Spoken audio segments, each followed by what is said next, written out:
Bismillah.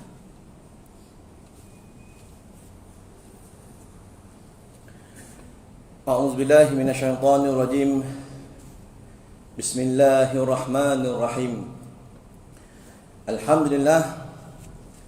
Alhamdulillahilladzi hadana li hadza wa ma kunna linahtadiya laula an hadanallah. Asyhadu an la ilaha illallah wa asyhadu anna Muhammadan abduhu wa rasuluh.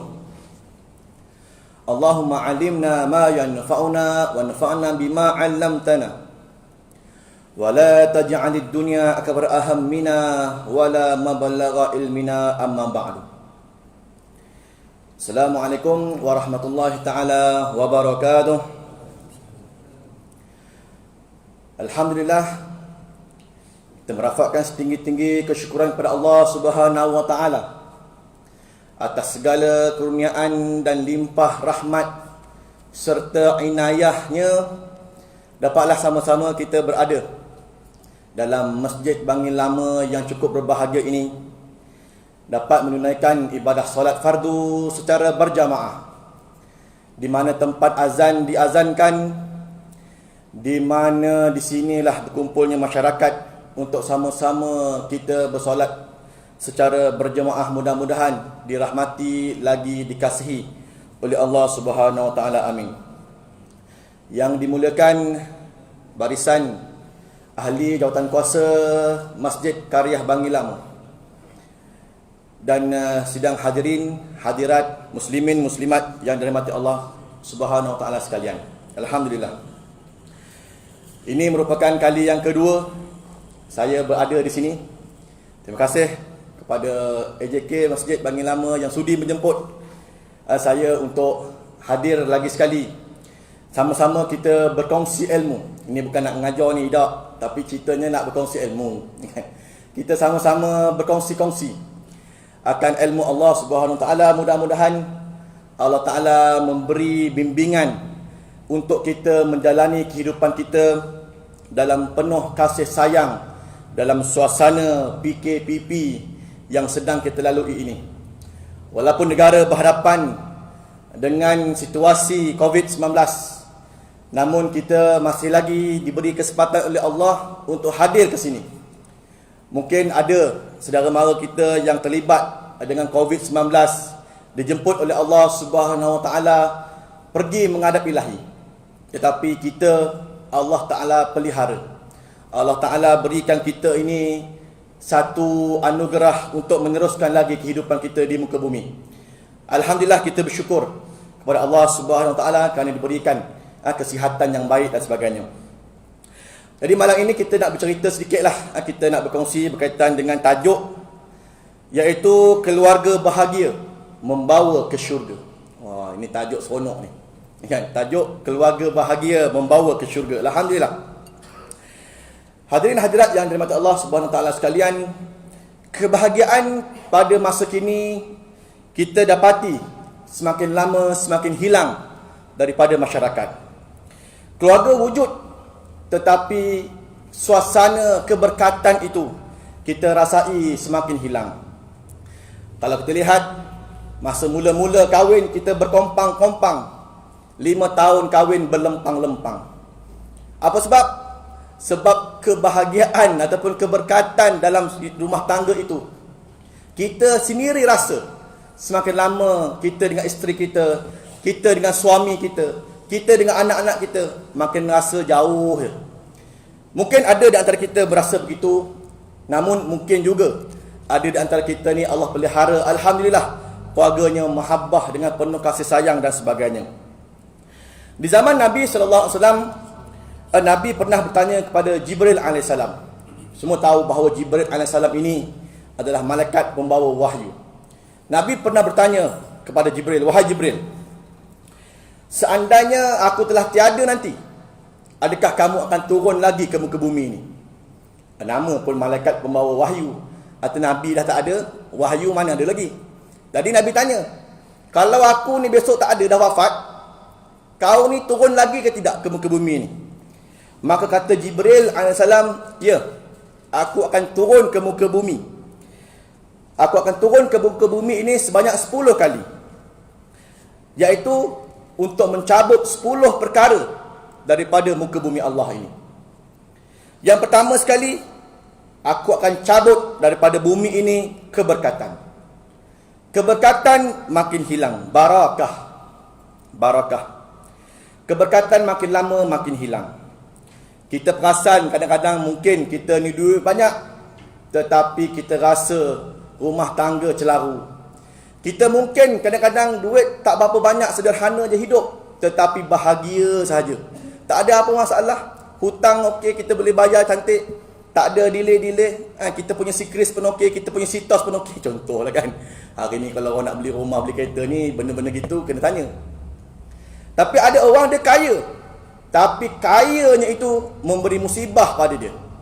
Sebab itulah ditanya, orang nak dapat kebahagiaan ini 1001 macam cara. 1001 macam cara orang cari untuk bahagia. Ada orang kata dia boleh bahagia sekiranya dia ada duit yang banyak. Maka hari ini ternyata orang yang duit banyak, pagi keluar kerja gelap, balik gelap, keluar gelap, balik gelap. Anak-anak pun tak sempat nak jumpa. Keluar pagi, anak tidur lagi. Balik, anak dah tidur. Sebab apa? Sebab sibuk mencari harta dunia. Akhirnya dia rasa duit yang banyak tidak boleh memberi kebahagiaan untuk dia. Ada orang rasa dia boleh bahagia sekiranya dia ada darjat ataupun pangkat. Apabila dia mendapat pangkat dan darjat, maka dia dihormati oleh manusia. Dia rasa itulah yang boleh membahagiakan aku. Apabila ada pangkat dan darjat, tak bahagia juga. Lagi besar pangkat, lagi pening kepala. Disabit dengan kes itu, kes ini. Sekian dimaklumkan. Kemudian ada orang yang rasa bahagia sekiranya dia ada pelajaran yang tinggi. Maka manusia pun tunggang terbalik. Belajar lepas degree masuk master, lepas master ambil PhD. 2-3 PhD ambil, double PhD, double master. Kan? Nak cerita bijaknya dia. Akhirnya apabila banyak sangat dah belajar sampai ketua, rupanya belajar yang tinggi itu ataupun pelajaran yang tinggi itu tidak memberikan kebahagiaan untuk dia. Akhirnya manusia akan rasa bahagia apabila Islam itu ada pada dia. Dia akan rasa bahagia apabila iman itu ada pada dia. Mungkin aku tidak kaya, tetapi aku seorang Islam yang baik. Aku seorang mukmin yang baik. Dia rasa bahagia, tenang, walaupun duduk dalam hutan, tak ada apa bahagia. Tak ada apa masalah. Kan? Duduk semayang, yang penting 5 kali semayang, boleh puasa, boleh makan, boleh minum, sudahlah. Okey, baik. Yang kedua, kata Jibril AS, aku akan cabut sifat kasih sayang daripada hati makhluk di muka bumi. Itu sifat sayang, sifat kasih makin lama semakin hilang. Yang ketiga, sifat saling bersilaturahim antara saudara mara. Itu sifat silaturahim makin lama makin hilang, dicabut oleh Jibril AS. Orang hari ini kita lihat mereka lebih sibuk dengan kawan-kawan, dengan rakan-rakan. Dia lebih rapat dengan geng memancing dia. Dia lebih rapat dengan geng motor dia. Geng motor ni macam adik-beradik. Sedangkan saudara mara dia kat kampung, adik-beradik dia sendiri, jenguk pun tidak, telefon selalu pun tidak. Tapi kalau WhatsApp group member-member geng memancing, kalau geng masjid tu tahan lagi, ni geng memancing kan, geng memancing, geng motor besar kan. Jadi dirasa macam silaturahim yang lebih hebat. Sedangkan kalau kita lihat definisi silaturahim itu ialah satu masyarakat atau satu golongan yang berrahim, berkongsi rahim. Begitu. Kalau contohnya kalau kita lihat kita ke bawah lah kan, kita, anak kita, cucu, cicit, piut, piat, cicut, miat, miut, koneng. Itulah ke bawah semua kan. Tu ada orang apel tu. Tak apel rasanya. Kan? Anak, cucu, cicit, ingatlah habis tu lepas tu apa benda tak tahu kan. Ataupun kita ke atas kan, kita ke atas, kita, mak kita, pak kita kan, mak cik kita, mak saudara kita, adik-beradik kita. Kemudian kita atuk, nenek, moyang, moyet, cakawadi, cilawagi, tu semua kata-kata semua tu. Jadi ini semua hubungan yang serahim. Nama pun silaturahim, serahim dengan kita. Tapi yang disebutkan adalah kawan-kawan dia. Geng-geng dia. Hari ni biasa kita tengok kat highway, kita balik kampung apa semua, maklumlah cuti kan. Hari ni cuti pun tak menentu. Kadang-kadang dapat cuti yang ada itu orang gunakan. Kita pun tengah mandu, kan, 20-30 superbike kan. Dia potong kita apa semua. Bukan tak boleh, cerita bukan tak boleh, boleh. Tapi kadang-kadang kita melebihkan mereka berbanding saudara mara kita. Contoh kita lah, kita ada mak mertua dengan mak saudara, mana afdal lagi? Mak saudara tu afdal lagi. Sebab mak mertua boleh diganti. Bukanlah mak mertua tak dihormati, bukan. Tapi ceritanya kalau kita pisah dengan bini kita kahwin lain, dapat mak mertua baru. Tapi ini mak saudara, tak boleh kerat cincang air, tak putus apa semua. Memang itulah yang ada mengalir darah sama dengan kita. Oleh yang demikian Nabi ajar untuk kita ini sama-sama berbuat baik dengan saudara mara dulu. Bukanlah tak boleh buat baik yang lain, tetapi afdalkan, utamakan saudara mara kita berbanding yang lain. Baik, yang keempat, kata Jibril AS, aku akan cabut sifat adil daripada pemimpin. Makin lama keadilan di kalangan pemimpin apabila dapat jawatan, mereka tidak lagi adil. Apabila sebelum diundi, macam-macam diberitahu kepada rakyat. Kan? Bila nak pengenamaan calon, itulah inilah janji itu, janji ini, janji, tapi belum tentu ditepati. Kan? Janji, berjanji macam-macam. Tetapi apabila you dah dapat itu jawatan, mana pergi ya? Kan? Kata nak buat itu, itu kita dulu kan, belum naik, sekarang dah naik lain. Gitulah cerita dia. Maka keadilan daripada pemimpin mula hilang, dicabut oleh Jibril AS. Yang kelima, sifat malu daripada orang perempuan itu akan dicabut. Wanita ini, sifat malu ini dikira sebagai benteng akhir lah. Kan? Dia benteng akhir dah. Malu di kalangan wanita itu adalah benteng terakhir kepadanya. Kalau hari ini kita lihat, orang perempuan makin tak berapa nak malu. Kan? Makin tak malu. Orang lelaki pula kadang-kadang kita lihat lagi malu daripada orang perempuan.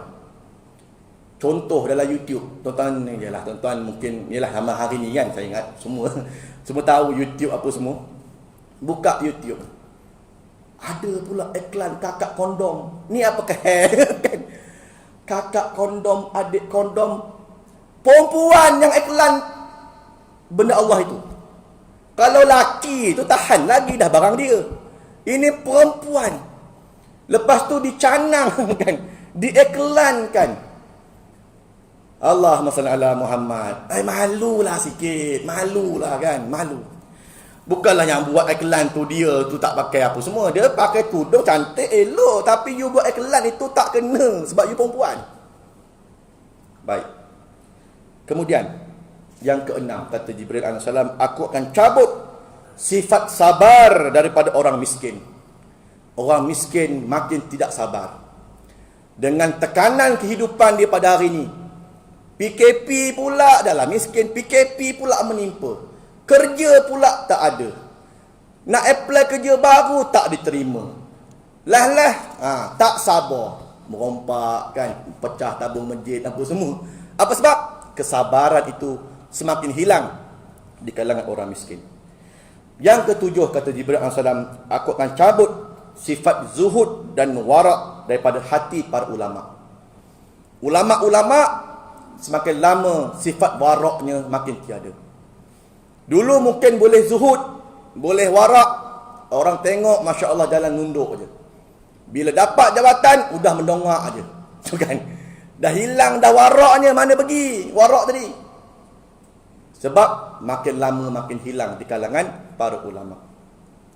Kemudian yang ke-8, kata Jibril, aku akan cabut sifat pemurah daripada orang-orang kaya.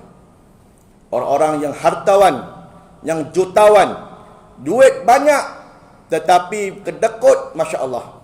Tak boleh nak menyumbang walaupun sedikit untuk infak masjid dan infak surau. Bagi dia RM10 itu, kalau belanja kawan-kawan makan tak apa. Makanlah beratus-ratus sampai beribu-ribu, makan. Tetapi nak membangunkan rumah Allah, nantilah, kita tunggulah kan, dan sebagainya. Kemudian, Yang kesembilan, dicabut Al-Quran daripada hati manusia. Al-Quran makin lama makin ditinggalkan. Macam kita tuan-tuan kan, kalau kita ni hafiz Quran, Alhamdulillah. Tapi kalau kita ni baru nak membaca Quran, teruskan. Baru nak baca Quran, never late, apa paginya?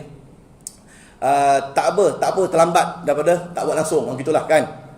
Better late than never. Itulah ayat dia kan. Biarlah lambat-lambat pun tak apa, dah hujung-hujung usia ni ada kesedaran untuk belajar Quran. Alhamdulillah. Saya sendiri pun ada kondak mengaji Quran. Geng-geng tua ni kan, pakcik-pakcik, makcik-makcik kan, mengaji Al-Quran. Alhamdulillah, teruskan belajar. Tapi kadang-kadang kita nak menjaga orang yang dalam dah hafal Quran, nak menjaga Al-Quran itu susah. Nak hafal itu kadang-kadang mudah. Nak hafal yang baru boleh. Tapi bila dah hafal yang baru, yang lama lupa. Hafal baru, lama lupa. Ulang lama, depan lupa. Dah lupa lah ke?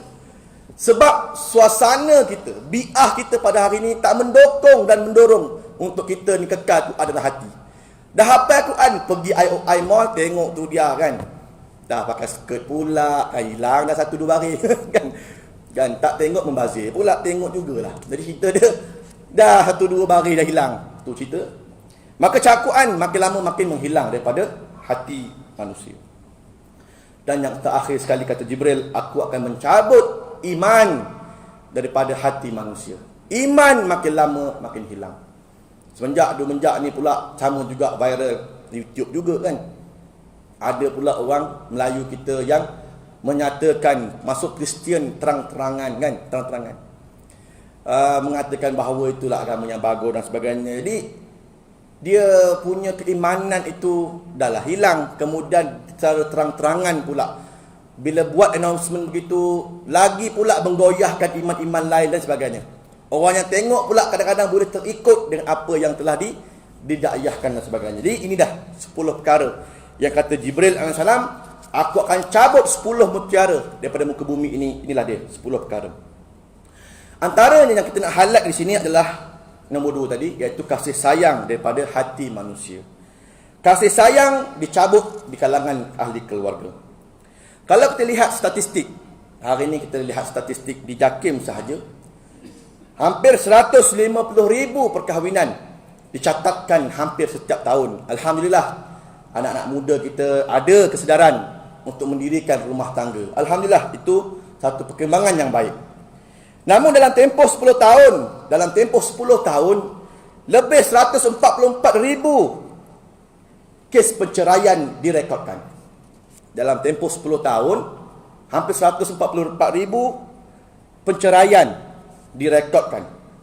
12,000 perceraian setahun. 2,000 kes selama 1 bulan. Bermakna kalau ratio ni kita lihat, setiap 15 minit satu perceraian berlaku. Ni saya dah habis 15 minit ni, satu orang bercerai. Kan? Itu dia punya nisbahnya. Rationya setiap 15 minit satu kes perceraian berlaku. Makna kata teruk lah kan, teruk. Yang nak kahwin tu bagus, tapi yang nak bercerai pun ramai juga. Tadi kalau kita lihat hari ni, bukan setakat orang-orang muda sahaja yang kita lihat, ialah kadang-kadang jabatan agama, bila malam-malam tertentu ada buat kes, ada buat serbuan, buat macam-macam lah. Dia buat serbuan sana sini, hotel-hotel bajet dan sebagainya. Kadang-kadang yang dilihat ataupun ditangkap dulu-dulu muda-muda, anak-anak dara kan, budak-budak muda, remaja-remaja. Hari ni retua pun ramai. Geng-geng yang 40-an, 50-an, suami orang, bini orang kan. Makin lama makin ramai. Dan kalau ikutkan statistik oleh JAKIM, yang bercerai dengan lafaz cerai sahaja yang direkodkan di Mahkamah Syariah hampir 18,000. Itu yang direkodkan di Mahkamah Syariah. Yang fasakh 5,000. Yang taklek 2,800. Yang khuluk 86 kes. Khuluk ni maknanya tebus talak kan, tebus talak.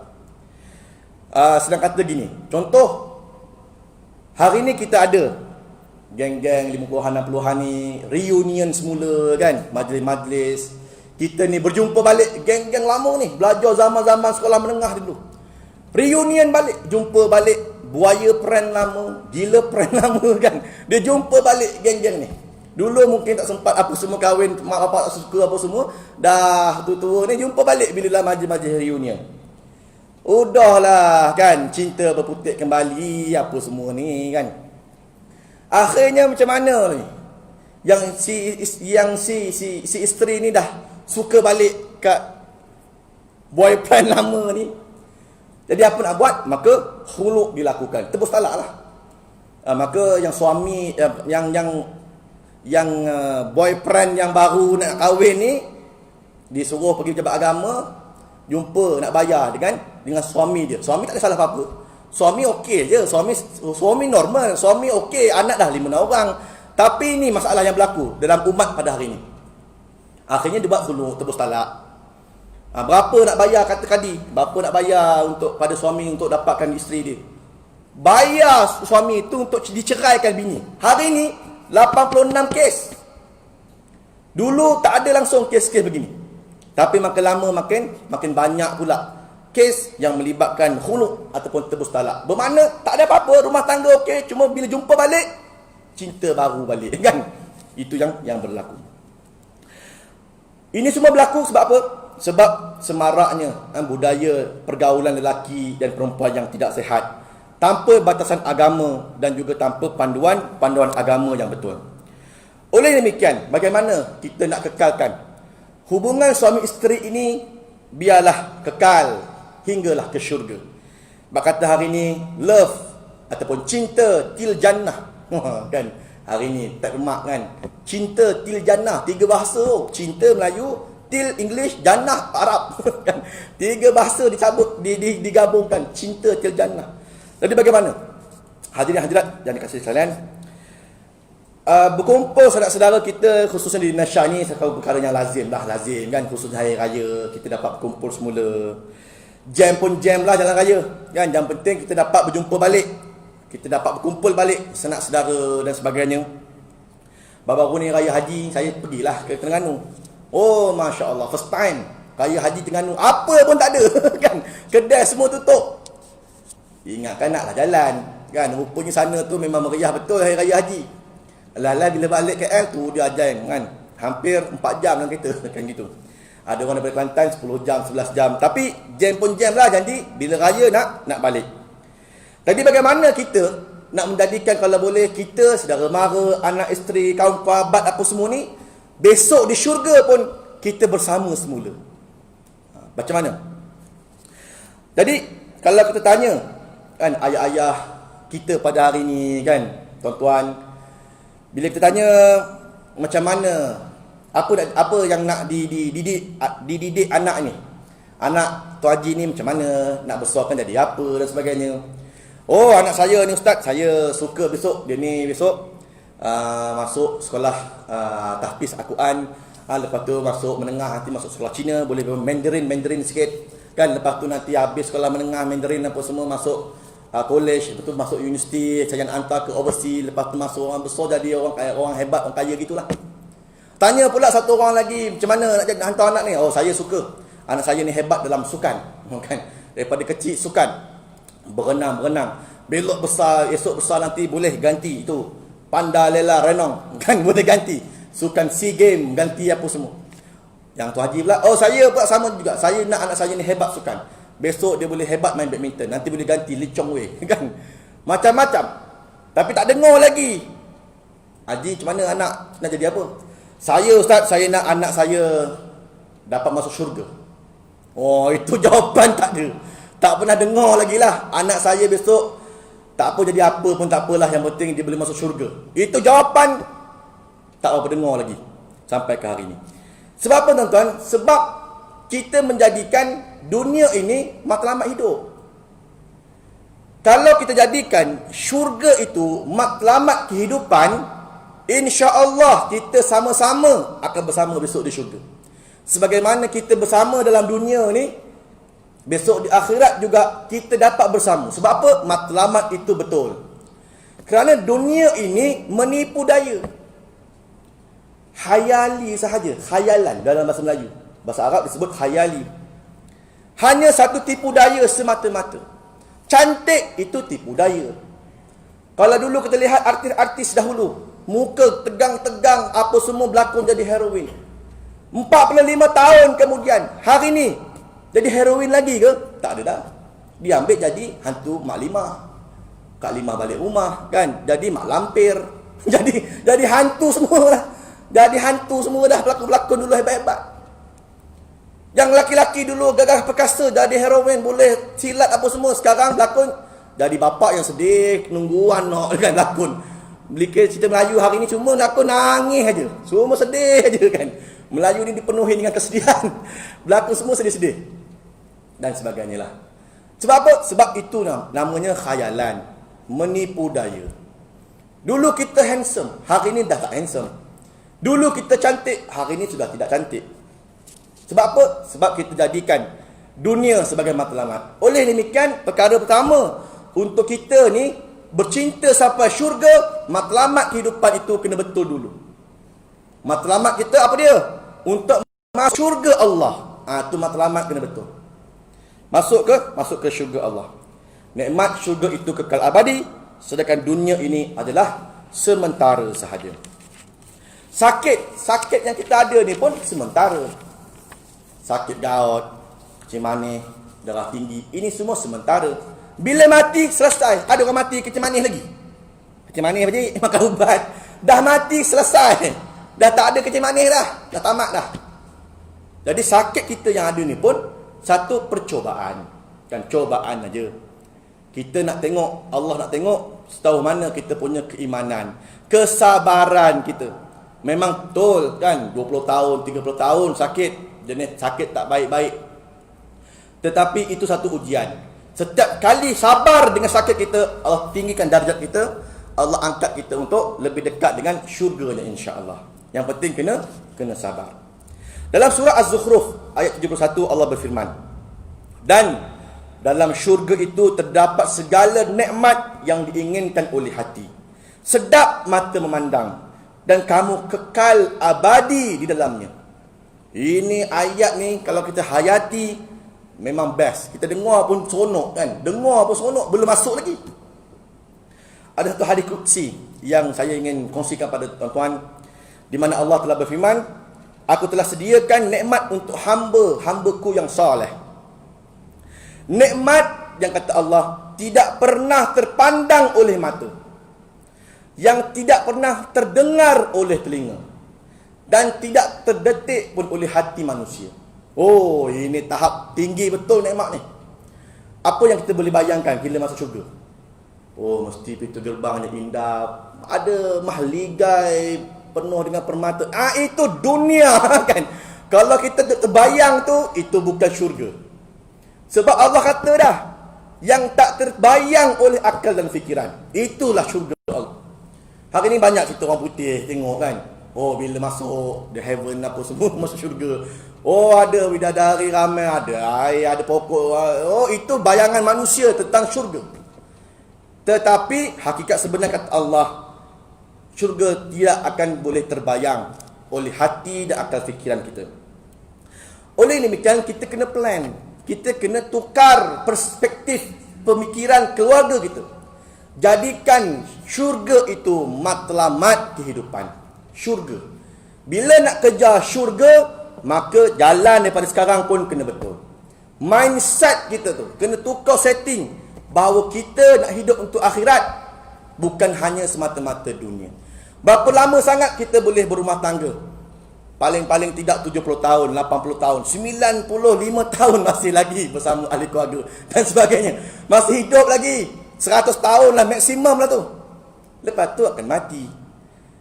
Sedangkan kita nak bersama dengan family kita besok di syurga Allah selama-lamanya. Baik, cerita sikit pasal syurga Allah. Ni seronok pasal syurga ni kan. Allah berfirman dalam satu ayat, walladzina amanu wa amilus solihat ulaika ashabul jannah hum fiha khalidun.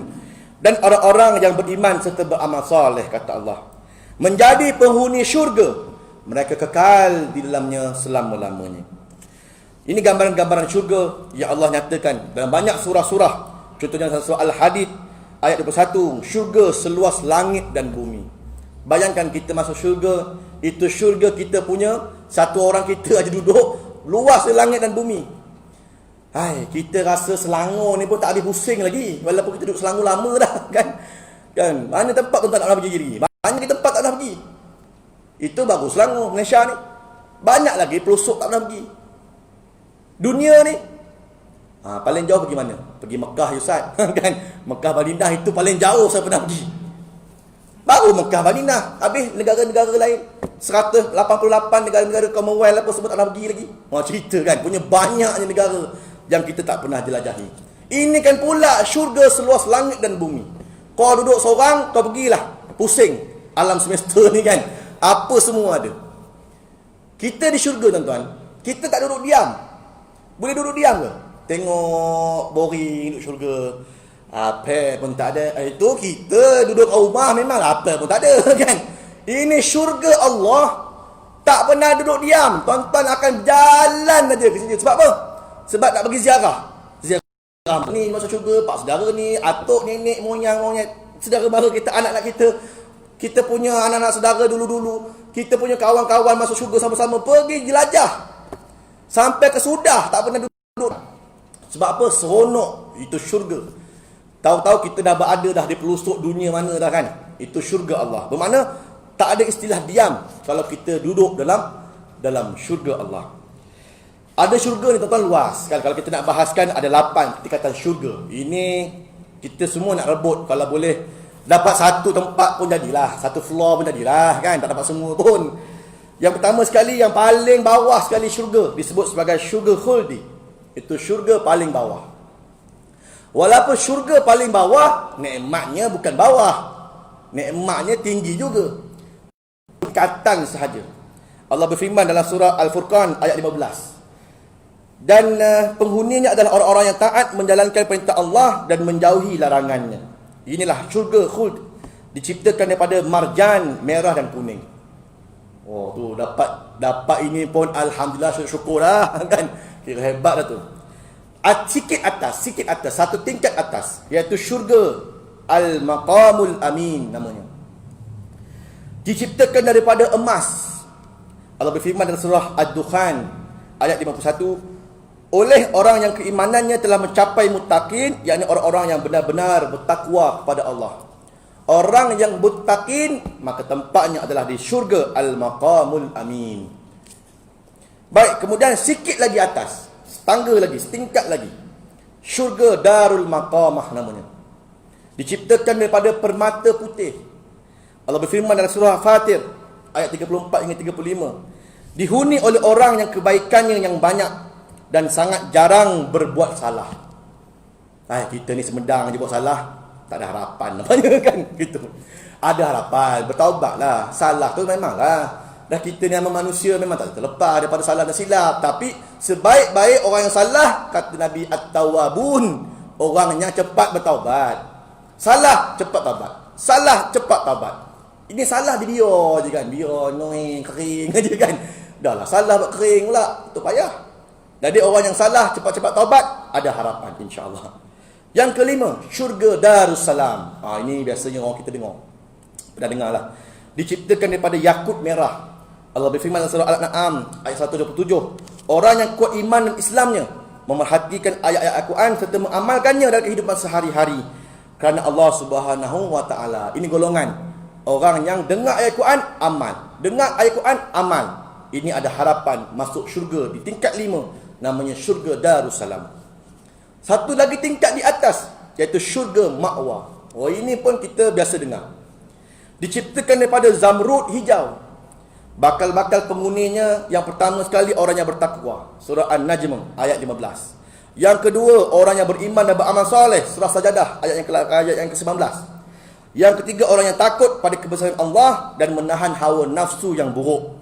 Itu An-Nazi'at 40 hingga 41. Ada harapan masuk syurga Ma'wa. Sikit lagi atas, di tahap yang ketiga, iaitulah syurga Naim. Calon penghuninya adalah orang yang bertakwa dan beramal soleh. Surah Al-Qalam 34, surah Luqman ayat 8 dan surah Al-Hajj ayat 56. Ini semua cerita tentang kelebihan syurga Ma'wa. Kemudian yang kedua, syurga Aden. Al-Aden. Orang putih pun ada juga kan. Biasa kita tengok orang filem-filem orang putih disebut sebagai The Garden of Eden. Kan, The Garden of Eden ni syurga Aden. Maksudnya dia orang pun ada dalam Bible dia orang ada cerita juga pasal the Garden of Eden ini, iaitu bakal penghuninya adalah orang yang bertakwa, beriman dan berbuat baik serta orang yang menginfakkan harta ke jalan Allah Subhanahu Wa Taala. Paling tinggi martabatnya itulah syurga Firdaus. Ini pun kita doa lah. Kan doa. Orang putih disebut apa? Syurga Firdaus itu paradise, kan? Paradise. Itu orang yang siapa? Ialah terdiri golongan-golongan Nabi dan Rasul yang akan duduk dalam syurga Firdaus. Golongan-golongan yang membayar zakat, yang menjaga kemaluannya, yang memelihara amanah dan menepati janji. Ini golongan akan bersama dengan para Nabi dan Rasul. Sebab itulah Nabi menyuruh kita ni minta syurga, biar syurga Firdaus. Bila doa tuan-tuan, lepas mayang apa semua tu, ya Allah bagilah aku syurga Firdaus. Parak-parak pun jatuh nombor 2. Dapatlah Aden. Gitu. Ini minta, ya Allah syurga apa pun tak apalah, janji syurga kan. Syurga apa aku nak letak ni besok. Susah kan. Jadi minta tu biar Firdaus, kata Nabi. Minta tu biar tinggi betul. Kan. Jadi dengan amal kita mudah-mudahan dapat betul-betul Firdaus, ataupun dapatlah yang tahap-tahap yang bawah-bawah sikit pun tak apalah, yang penting syurga juga. Itu cerita pasal syurga. Ala kulli hal, kita nak bersama dengan Nabi dan Rasul kalau boleh dalam syurga Firdaus ini. Jadi macam kita, amalan kita dengan hari ni kita punya amalan macam susah sikit lah kan nak dapat bersama-sama Nabi Rasul ni. Tapi Nabi kata ada cara kau boleh dapat syurga Firdaus. Ni dia, ada cara. Cara yang pertama, orang nak dapat syurga Firdaus, iaitu yang pertama sekali Nabi kata, siapa yang menjaga anak yatim. Yang menjaga anak yatim bersama-sama aku besok dengan syurga, begini kata Nabi. Begini kata Nabi, bermakna orang yang jaga anak yatim dengan aku gini besok dalam syurga. Bermakna masuk syurga dengan Nabi Muhammad sallallahu alaihi wasallam.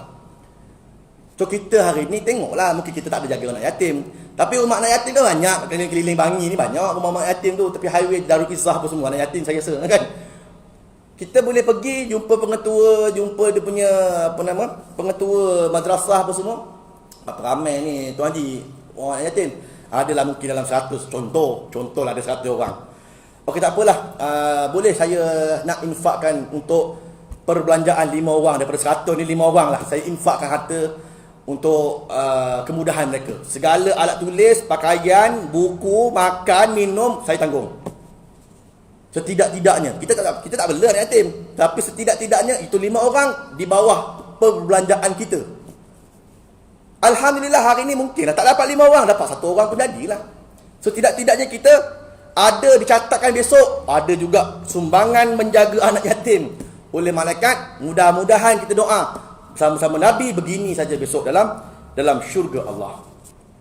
Nanti balik bincanglah kan suami isteri, betul juga kata ustaz dan kita carilah anak yatim. Kan? Betul yang itulah abang bersetuju yang kita cari anak yatim kan. Abang pernah dengar kalau kita belai rambut anak yatim sehelai 1 pahala. Itu baru rambut anak yatim. Kalau rambut mak anak yatim kan. Jadi abang rasa daripada kita jaga anak yatim, kita jaga dengan mak-mak sekali. Abang boleh jaga insya-Allah kan. Terus on kan. Elok jaga tak dapat jaga langsung. Cerita je ni kan. Okey baik. Yang kedua, siapa yang jaga anak perempuan dia baik-baik kata Nabi sampai menjadi wanita yang solehah, juga begini besok dengan aku dalam syurga Allah. Anak perempuan ni payah jaga. Tuan-tuan yang lebih otai daripada saya baru anak kecil kan. Yang lebih hebat lagi daripada saya. Menjaga anak perempuan mesti ada rasa. Sikit perbezaan dengan jaga anak lelaki. Anak perempuan ni payah. Kita dah corak kadang-kadang daripada awal baru didikan agama. Takut besok bila dah berkawan masuk berkawan pula dengan siapa-siapa entah kan. Allah, jadi teruk pula. Itu yang kita risau. Sebab tu hari ni kena pantau. Anak-anak kena buat pemantauan. Jangan dibiar masuk universiti. Walaupun UKM sebelah aja, dibiar je kan. Masuk kuliah dan kajian. Tu adalah elok anak kamu tu, jangan risaulah. Tak boleh. Sebagai mak bapak, jaga anak perempuan. Allah. So kena tengok apa semua kan. Jaga apa semua, siapa kawan dia, pergaulan dia macam mana dan sebagainya. Baik, menghampiri waktu isyak Sikit lagi kan. Jadi mudah-mudahan Kalau kita nak buat khulasah ataupun kesimpulan, banyak lagi nak sembang tapi mungkin masa tidak mengizinkan. Jadi antaralah banyak-banyak nikmat tadi kata Nabi, jaga anak yatim boleh bersama dengan Rasulullah dalam syurga Firdaus, dan juga menjaga anak perempuan dengan betul juga bersama dengan Nabi. Dan yang ketiga nak share sebagai penutup, iaitu nak bersama dengan Rasulullah dalam syurga, jangan ada sangka buruk dan dengki khianat. Ini orang Melayu kadang-kadang lemah perkara-perkara begini. Dengki dan juga buruk sangka ni sudah menjadi satu benda yang berakar umbi dalam hati manusia, khususnya kita lah. Ya. Jadi satu hari Nabi pernah duduk-duduk dengan para sahabat, dengan kuliah, dengan apa semua. Satu sahabat Nabi lalu kat belakang. Nabi kata, "Kita tengok belakang tu. Itu ahli syurga tu." Oh, kan. Sahabat pun tengok. Oh, mana? Oh, kan. Besok kuliah, lalu lagi sahabat tu lalu je, kan dia datang kuliah Nabi pun tak, dia lalu je. Tu ahli syurga tu kata Nabi. Tengok lagi belakang sahabat ni. Kan? Kali ketiga Nabi kata, tu ahli syurga tu. Nabi buat macam tu, isyarat. Terus yang sahabat-sahabat yang besar-besar ni, apa guna amalannya sampai Nabi duk mention selalu ahli syurga. Maka yang otak-otak ni sini-sini ni beritahu, ni Abdullah bin Amr, kau pergi siasat sikit siapa pemuda tu. Abdullah bin Amr ni adalah anak kepada Amr bin Al-As. Maka dia pergilah.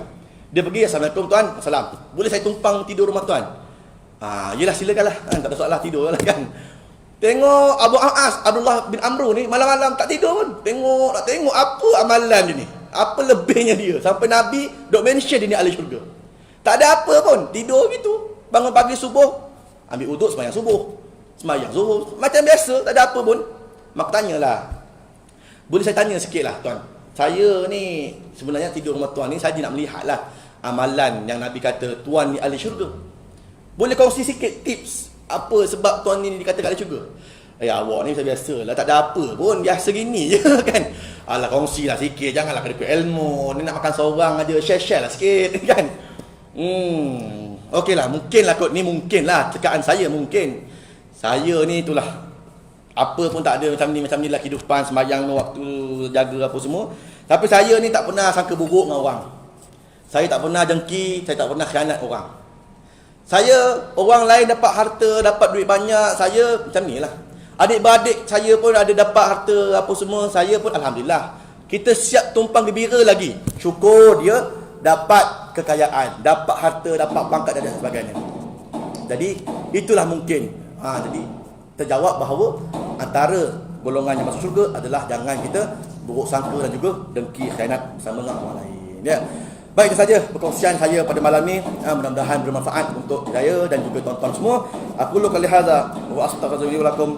Assalamualaikum warahmatullahi taala wabarakatuh.